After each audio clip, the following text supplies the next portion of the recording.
definitely something that's helped me, yeah, recently. Do you feel like it's unfairly criticized at times? Well, I mean, yeah. I mean, I think it's the good done speaks for itself. Yeah. You know, there's that kind of intolerance, you know, which to me is kind of insidious. You know, you can kind of make a judgment on something you don't really know about, and you know, it's just kind of that kind of a thing. But you know, I've just seen it's the kind of thing where, I mean, you can't really deny the sort of humanitarian things, you know, just as the stuff with education, you know, drug treatment. I think they have like one of the highest success rates with that, with addiction, and programs for criminals in prisons. I mean, it's pretty staggering, actually. I want to ask you about Guerrero and the fact that the recording process, from what I understand, pretty much mirrored your wife's pregnancy exactly. Is that right? Yeah, it's true. It was pretty much neck and neck. Yeah, she won. Yeah? I was trying to give birth first, but... Right. By a couple months, she won, or... Yeah, it was... she beat me by about a month. Right. Was that? I would think it would be distracting. I mean, your first child. Could you focus on the record enough? Yeah, definitely. You know, and you weren't. He heard the record a lot before he was born. Right. Definitely. 5 years ago, would you have guessed that you'd, you know, be married with a newborn? And I hoped I would. Yeah. Definitely. Was fatherhood something that you'd been thinking of and hoping for a while? Yeah, definitely.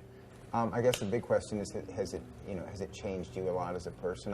People always, I think there's a perception of you as being kind of just a big kid anyway. I don't know how accurate that is, but yeah, I mean, yeah, it's easy for me to get on his level, definitely. Yeah, and get into his little world, you know. You know, with him in your life now, are priorities different? Are you less interested in, say, spending months on the road this year, or? You know, you have to balance it out. But, you know, I toured with bands like Sonic Youth and all kinds of bands over the years who had small children, and they kind of made it work somehow. Yeah. I guess if the environment is okay for kids, I guess it all depends on how you tour and what your world on the road is like. Yeah, I was never a big party kind of, yeah, it was, you know. You never were to begin with, or are you less of one now? Or? I mean, no, I'm definitely not like Motley Crue kind of. I wouldn't think so. No. The one, and there's not been much that people have, I've noticed, criticized about this record. It's been generally positive, but the one thing that people that I have come across is, and there was this one assessment, I forgot the writer's name, but essentially the point of his piece was, don't let Beck grow up too fast, you know? Don't let him, and what's he doing now?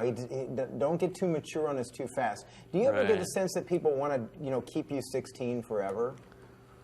Well, you know, when I was 16, I was listening to the old bluesmen, you know, and I wanted to be 65, you know.